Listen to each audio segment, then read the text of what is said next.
Assalamualaikum warahmatullahi wabarakatuh, sahabat TIJ dimanapun kalian berada. Semoga kita semua selalu dalam lindungan Allah Subhanahu wa Ta'ala. Yang pertama apa? Lihat fisiknya, surahnya.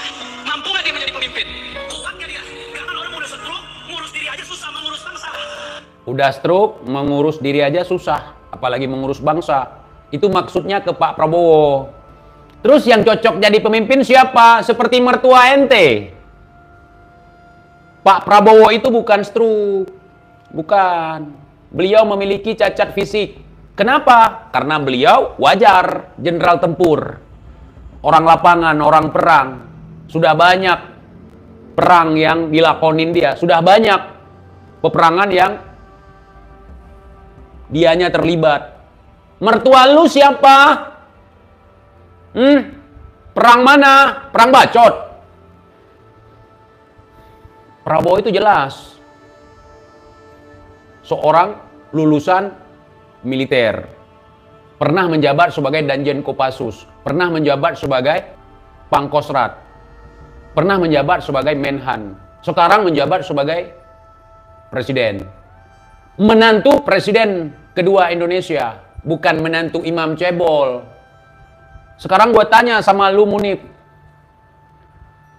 prestasi lu apa? Bocil Munif, prestasi lu apa? Menantu imam besar. Imam besar itu siapa? Prestasinya apa? Yang ngasih gelar dia imam besar siapa? Oh, dia cucu Nabi TIJ. Buktinya mana? Imamul Ummah, Imamul Akbar. Dia telah berhasil memprovokasi masyarakat untuk maju ke Monas untuk demo. Itu prestasinya. Hei Munif, kau bangga sekali jadi menantu imam besar. Apa manfaatnya jadi mantu si Rizik itu? Apa yang sehingga kamu bangga sekali jadi mantu dia? Gua dibayar pun nggak mau. Nah, TJ, ente mau jadi mantu gue? Ini ada duit sumbangan buat ente. Nggak mau gua. Nggak mau. Apalagi bangga kayak lu. Kita nggak tahu apa yang kita banggakan. Kalau Prabowo jelas menantu presiden kedua Indonesia. Seorang presiden yang pernah menjabat selama 32 tahun. Ya. Jenderal besar, 5 bintangnya. Lah Rizik. Kau bilang Prabowo cacat, stroke, nggak bisa dijadikan pemimpin. Cacat fisik, nggak ada masalah jadi pemimpin. Yang bermasalah kalau jadi pemimpin, cacat moral dan cacat akal. Itu nggak bisa jadi pemimpin. Dalam diri kalian, apakah kau, si Bahar, si Rizik, nggak ada jiwa kepemimpinan alias cacat mental, cacat akal, dan juga cacat moral. Dulu, abah mertua kau itu, si Rizik cebol itu, mengatakan Gus Dur buta mata, buta hati. Gus Dur itu seorang ulama, Gus Dur itu seorang presiden, pernah menjabat presiden lah. Walaupun beliau buta mata, cacat secara fisik, tapi nggak buta hati seperti kata si Rizik cebol. Buktinya beliau bisa bergaul dengan siapapun, dengan ulama manapun, dengan wali manapun. Nah, bahkan sampai wali yang ada di Aceh beliau bergaul, sampai dicariin. Wali berangkat dari sini naik mobil, naik pesawat ke Jakarta, bukan terbang, bukan jalan kaki, sampai ke Pulau Jawa sana nyari Gus Dur. Nah, jadi apa yang kau banggakan dari mertua kau yang cebol itu? Jadi hebat mertua kau apa Munif? Sampai kau bilang Pak Prabowo itu nggak layak jadi pemimpin karena tidak memenuhi syarat, karena beliau stroke. Stroke-nya kapan? Kapan Pak Prabowo stroke? Kau fitnah kau. Itu kakinya agak sedikit pincang kalau beliau jalan. Itu bukan karena stroke. Kau nggak tahu apa-apa soal itu Munif. Kalau Pak Prabowo nggak cocok jadi pemimpin, terus yang cocok siapa? Mertua kau. Yang jalan begini. Ya. Pak Prabowo coba kau jatuhkan, bisa? Enggak bisa. Mertua kau kita jatuhkan, dia nggak bisa balik lagi ke posisi semula. Hah? Coba kau bikin mertua kau terlentang ini. Persis kayak kura-kura itu. Tolong saya terbalik. Kalau Pak Prabowo coba kau tes. Hah? Coba, ini saya kasih sedikit pemikiran buat kalian. Jangan asal muji. Diuji. Orang itu harus diuji dulu baru dipuji. Pak Prabowo sudah teruji. Nah, jadi nggak usah seperti itu. Pak Prabowo dengan jiwa besarnya datang ke Aceh. Baru-baru damai di Aceh. Beliau minta maaf atas kesalahannya di masa lalu, di masa DOM, di masa daerah operasi militer. Di mana daerah operasi militer itu banyak sekali pelanggaran HAM. Saya orang yang menjawab, tidak saya maafkan. Di depan panggung, tidak kumaafkan, hanggu kumaaf. Apakah saudara sudi kiranya memaafkan saya untuk kesalahan saya di masa lalu? Saya punya atasan. Hana aku kumaaf. Tidak kumaafkan, ku jawab. Tapi hari ini, kulihat keseriusan beliau, kulihat jiwa besar beliau, kulihat jiwa patriotis beliau. Aku berpikir 3 kali. Ini orang tulus memang. Betul kata Gus Dur. Orang yang paling tulus itu Prabowo. Betul. Orang yang paling bulus itu Rizik. Orang yang paling tulus itu Prabowo. Orang yang paling bulus Rizik. Penipu halus. Penipu halus itu. Hati-hati teman-teman, penipu halus itu. Saya bisa bertanggung jawab dunia akhirat kalau si Rizik itu penipu halus. Si Bahar penipu halus. Dunia akhirat saya tanggung jawab. Kalau misalnya saya mati nanti, nggak ada datuk kalian datang misalnya untuk memberi syafaat, nggak usah. Mabuk kalian. Sok paling di alam barzah datuk kalian yang paling berkuasa. Di dunia ini datuk kalian yang paling berkuasa. Prestasi nggak ada. Cuman demam, mabuk air karoma, mabuk koar-koar. Yang koar-koar seperti mereka nggak ada, aslinya nggak ada, apapun nggak ada. Gua berani bertaruh, mereka itu nggak ada apa-apanya. Di dunia aja kayak gitu, apalagi di akhirat. Di dunia aja bual. Karomah bual, cerita bual. Ya kan? Kayak si Bahar. Digigit kobra-kobranya mati. Model mereka ya seperti itu semua. Datuk dia yang bayar hutang Raja Aceh. Datuk dia bawa batu 1 karung. Kemudian batu itu jadi emas. Bayarkan hutang Raja Aceh ke Ratu Inggris. Asal ngomong aja kalian.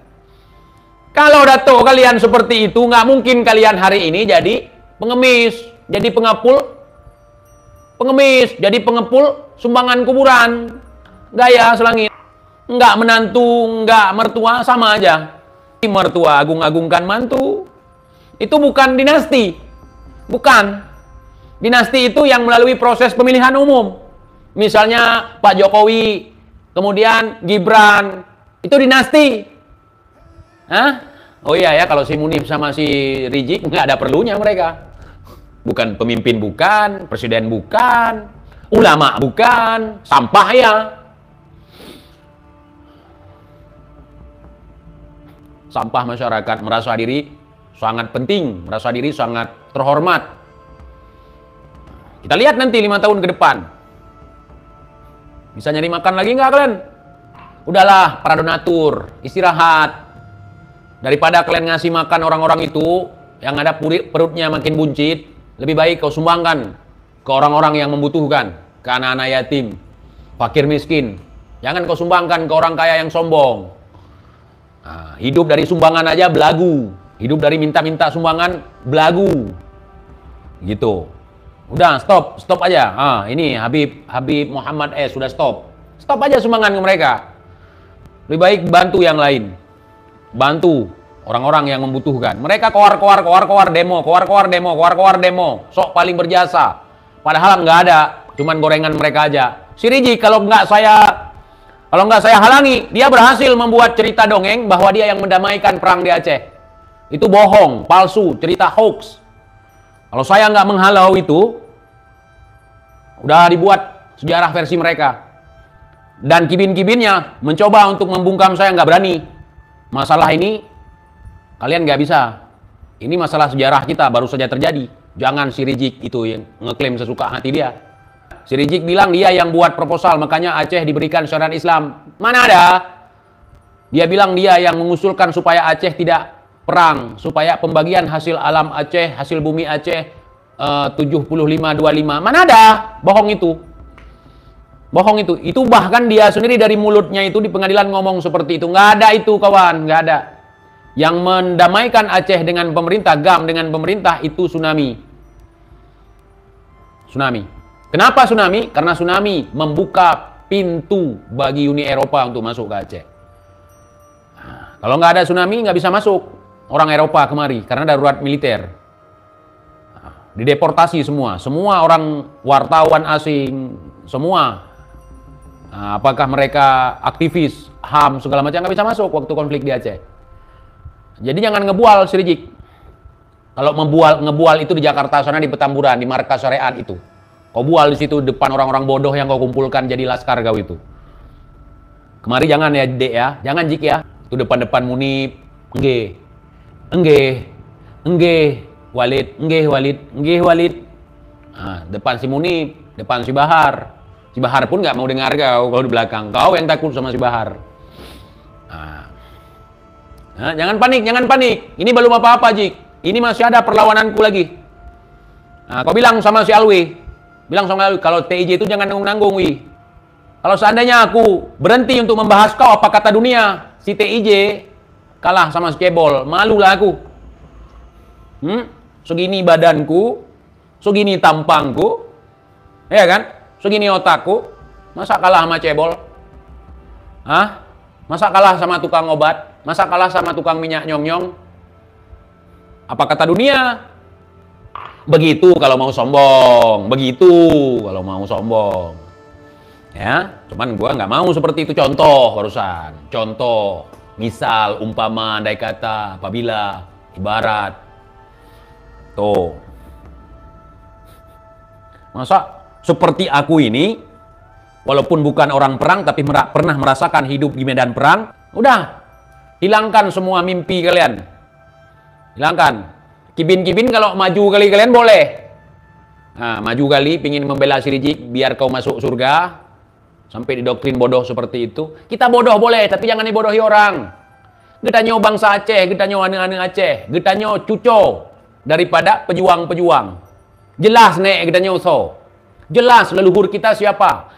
Hampir semua leluhur masyarakat Aceh itu pejuang.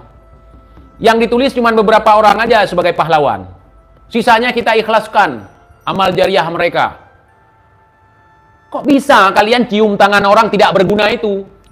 Kita ini cucu pahlawan, cucunya ulama, cucunya para wali. Ini kan tanah aulia, tanah para wali. Nggak perlu kita tarim. Ini sekarang udah ada gaya baru lagi, umroh ke tarim. Umroh plus tarim, plusnya kecil. Nah, biar umroh tarim yang kebaca. Apa-apaan itu? Hah? Apa-apaan? Sekalian aja bikin Ka'bah di sana. Ini harus kita lawan, saudara. Kita di Aceh ini, aliran sesat, ajaran sesat ini mampu kita halau, mampu kita tolak. Setiap ajaran-ajaran yang melenceng keluar masuk Aceh bisa kita tolak. Kenapa kali ini justru kita terlibat sebagai promotornya? Saya heran. Hanya karena dia mengaku sebagai cucu Nabi. Lemah, kawan, lemah.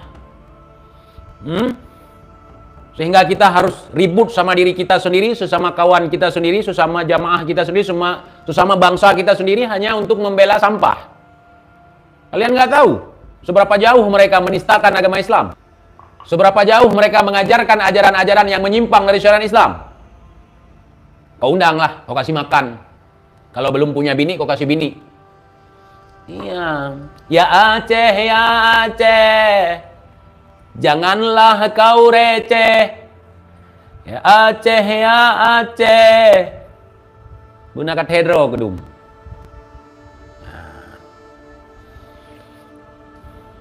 Hana penawar bak musuh, hana penutuh bak pengkhianat. Tidak ada penawar pada musuh, tidak ada keputusan pada pengkhianat. Debu tarim wangi, bang. Suruh pulang sana, suruh cium debu sana. Ternyata apam pribumi lebih wangi daripada debu tarim. Ya rungkat. Itu lebih bagus kalian nyanyi. Daripada ya wasuti, asam sunti. Apa itu sholawat? Katanya sholawat. Asam sunti. Wahabi bisa masuk ke Aceh, bisa beranak pinak lagi. Kalau sama saya nggak ada urusan. Nah, kau beragama seperti cara kau, jangan ngajak-ngajak saya. Kalau saya maulid, ini itu segala macam, jangan protes. Jangan larang-larang saya. Nah, Saya begitu. Kau mau kayak gimana pun, mau jungkir balik, mau seperti apa, mau hitam dahi, mau celana cingkrang, mau pelihara jenggot, silahkan. Tapi jangan larang saya ketika saya cukur jenggot. Nah, karena saya beragama nggak sebatas itu aja. Nah, terus ketika saya mengucapkan selamat Natal, saya langsung jadi kafir. Saya nggak begitu. Selamat hari Natal dan tahun baru, terus saya jadi kafir. Enggak. Kalau gitu mudah sekali kita, ya kan? Kalian jangan, kalau kalian ribut di dalam beragama, jangan melibatkan orang lain dalam keruwetan kalian. Nah, kemudian jangan nuduh orang lain, oh ini ajaran sesat, oh ini begini, ini begitu. Nggak perlu kalian pikirkan tentang kami. Pikirkan aja tentang kalian, gitu. Pikirkan aja orang-orang yang ngaku-ngaku keturunan Nabi ini ajarannya ajaran aneh. Itu sangat aneh sekali, membodohi orang. Nah, ya kan? Nah. Jadi gitu kalau saya. Nah, saya nggak ngurus misalnya gini. Ini masjid nggak baca kunut, ini masjid baca kunut. Nah, saya kalau udah kepepet waktu, apalagi subuh, ini masjid nggak baca kunut bang. Saya sholat di situ. Yang penting sholat. Daripada sibuk kunut nggak sholat. Lebih baik aku nggak sholat daripada nggak kunut. Gimana? Saya gitu orang yang simpel sekali, saya beragama. Nah, ya, saya beragama bukan pada ormasnya. Nah, keyakinan saya bukan ormasnya, bukan siapa pemimpin ormasnya, bukan. Saya beragama ya, agama yang dibawakan oleh Nabi Muhammad SAW. Nah, agama yang ditinggalkan oleh datuk saya. Datuk saya itu masuk Islam enggak dari Datuk Sibahar. Datuk Sibahar masih menyembah pohon, masih menyembah batu. Datuk saya sudah muslim. Datuk saya bukan mu'alaf. Buktinya Mak Sibahar aja 2023 belum bisa pakai jilbab dengan becus. Kami di Aceh Bahar sudah jauh-jauh hari mencapai peradaban secara Islam yang tertata. Datuk moyang kami sudah pakai baju. Sudah pakai penutup kepala. Terus kowar-kowar kau. Bahwa datuk kami, kalau nggak ada datuk kalian masih nyembah pohon. Kau pikir itu sendiri. Kau pikir. Ya, berabad-abad yang lalu, ribuan tahun yang lalu, datuk kami sudah mengenal Islam. Sudah mengenal ilmu tauhid. Bahkan sebelum Nabi Muhammad diutus, sudah mengenal ilmu tauhid. Nah. Terus kau kowar-kowar. Datuk kami kalau nggak ada datuk kau itu nyembah pohon. Datuk kau sekarang pun keturunan datuk kau itu, saudara kau itu, ya, masih menyembah berhala. Kau mau banding-bandingkan itu? Kau aja Al-Fatihah pun belum becus. Kau ngaku-ngaku ulama di kampung kau cocok ngaku kau ulama gitu. Di Aceh malu kayak gitu, Fatihah aja nggak becus. Baca kitab Arab dari kiri ke kanan di depan orang-orang itu, depan orang kampung kau yang nggak tahu apa-apa tentang Islam, boleh. Saya jago sekali baca kitab. Yani fi dzambi minal mu'minin yakhruj. Tuh kan? Saya jago kan? Boleh. Depan kami di sini jangan diketawain. Datuk kau sendiri Bahar. Penyembah pohon, penyembah api, penyembah berhala. Jadi jangan ngomong orang lain. Lihat dulu siapakah dirimu. Ya. Nah, sekarang jadi penyembah nisan, penyembah kuburan. Nggak usah ngomong-ngomong sufi. Ajaran sufi nggak ada ngajarin sembah kuburan. Aku ini orang sufi. Ya. Mana ada ajaran sufi sembah kuburan? Nggak ada. Apalagi pasang kotak amal di situ. Nggak ada. Sampai aku kemana-mana nyari ilmu. Belum pernah nemu ajaran sufi, ajaran tasawuf, dan ajaran hakikat yang mengajarkan kita untuk suruh mayat nyari uang, suruh kuburan nyari uang. Dan disitulah keyakinanku semakin kuat, karena di sini dalam kita mengajar menuntut ilmu ini nggak uang di depan. Sebenarnya cara beragama itu ya bukan uang, bukan uang di depan, uang di depan, uang di depan, bukan.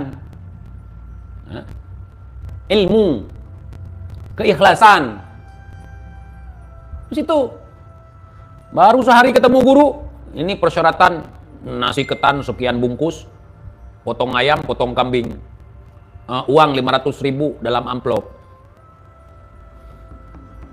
Saya cari guru ketemu seperti itu, saya lewatin. Bukan saya nggak punya uang, bukan saya pelit. Kenapa? Yang saya cari bukan itu. Yang saya cari ruh. Kamu nanti baca zikir ini, nanti dapat bajero. Kamu baca zikir ini, nanti dapat alfat. Gua nggak suka yang seperti itu. Nggak nyari ilmu seperti itu. Kamu zikirin ini, besok pagi tahu-tahu kamu udah ada rumah mewah. Makanya, ya, ketika saya ketemu sama orang yang bimbing saya, kamu amalkan zikir ini. Mudah-mudahan apa yang menjadi rahasia selama ini dari kau lahir, dari kau dewasa, mudah-mudahan terbongkar. Karena setiap diri kita masing-masing diri kita memiliki rahasia yang berbeda-beda. Mulai dari perjalanan hidup sampai perjalanan menuju jalan pulang. Jangan kau harap di sini kaya, jangan kau harap di sini punya mobil mewah, punya rumah mewah segala macam. Ya.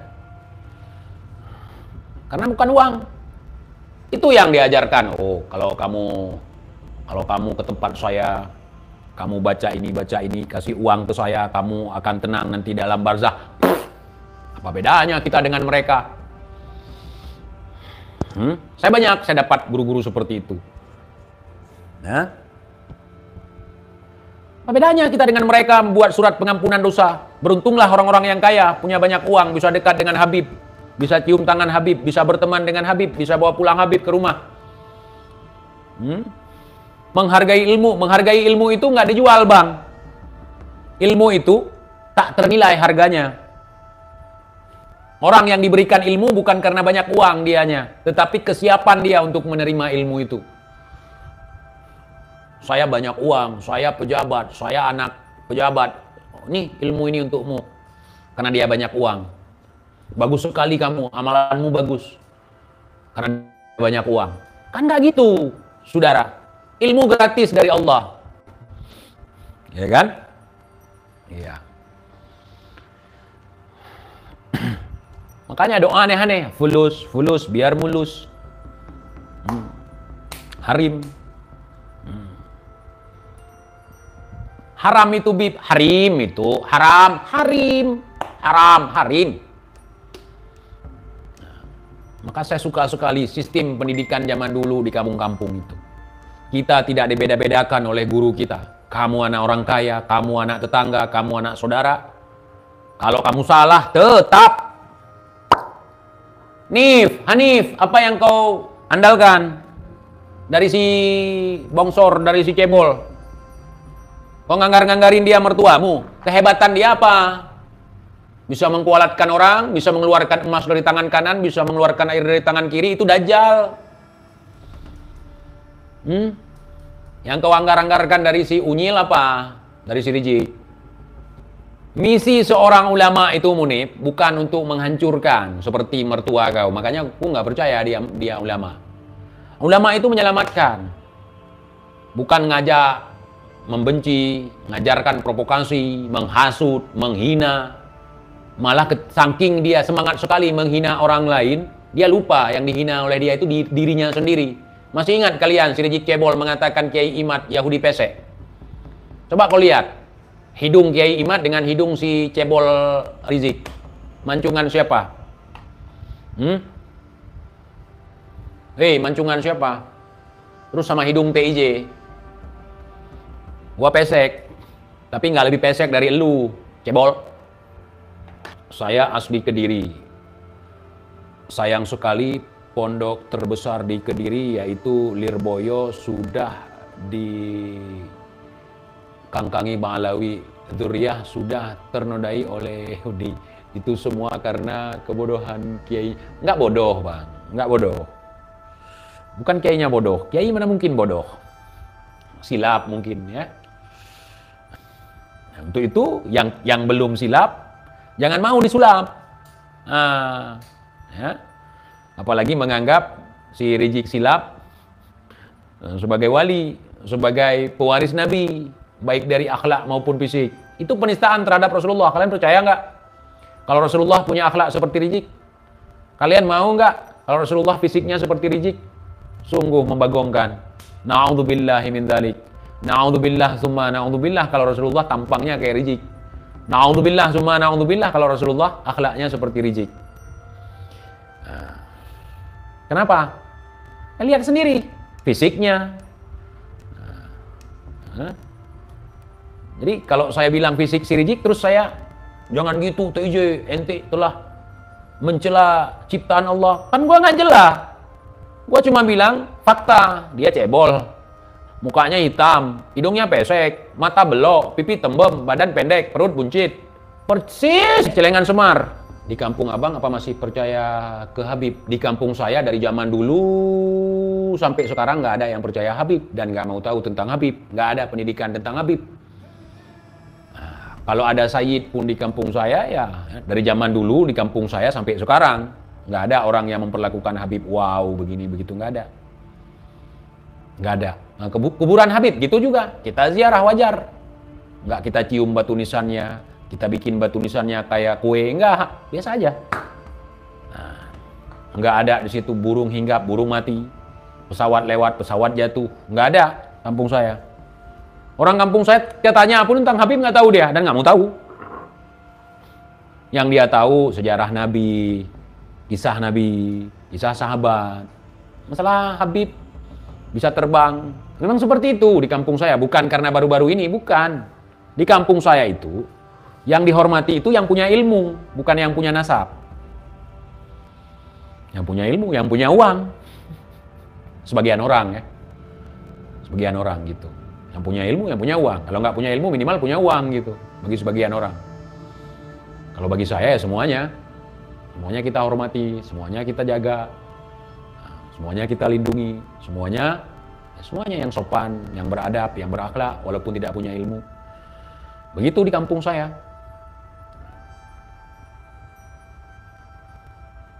Tempat abang banyak batu untuk jadikan cincin nggak bang? Banyak sekali. Nah, di kampung kami nggak jauh dari sungai. Nah, di tempat saya itu orang dari mana-mana nyari batu ke situ. Gitu. Tapi sampean kan pernah jadi anak buah si Bahar kan? Nggak pernah saya jadi anak buah mereka, nggak pernah.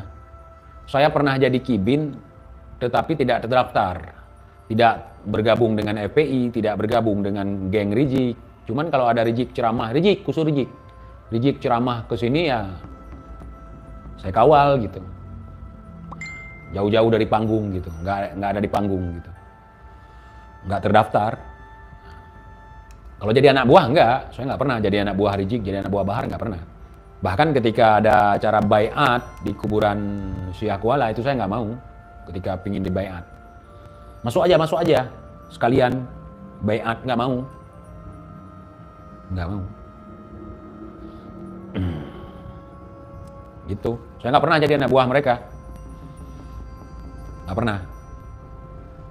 Salam TJ, salam. Apakah guru bisa dinilai keilmuannya? Ya bisa lah. Kalau orang ngaku sebagai guru, baca Al-Fatihah aja belepotan, baca kitab aja dari kiri ke kanan, kan bisa diukur. Dia punya ilmu nggak? Kalau dia nggak punya ilmu, ngapain kita nimba ilmu sama dia? Buat dia sendiri aja nggak cukup, apalagi ngajarin kita. Bisa. Seorang guru bisa diukur ilmunya.